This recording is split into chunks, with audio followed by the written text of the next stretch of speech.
ওষুধ বানিয়ে দিচ্ছে আপনাকে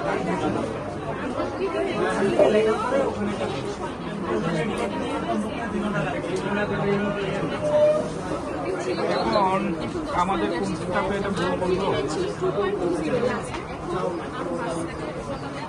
1 মাস কি হয়ে গেছে? কয়টার দিকে ফোন দিয়েছেন? কয়টার দিকে ফোন দিয়েছিলেন? রোগীর ভিডিও আনছেন? একটার সময়, একটা দিনের একটা। 3 মাস কি শেষ হয়েছে? দুপুরে একটা কার কাছে মোবাইলটা ছিল? এটা এই মোবাইলটা দুপুরে একটা কার কাছে ছিল? রুগী বলছে যে আমি তো ঢাকা থেকে আসবো, কয়েকটা বছর নিয়েছি, হ্যালো, মঙ্গলবারে আসবো, আজকে হ্যাঁ, নিয়ে বলেন। আসবো।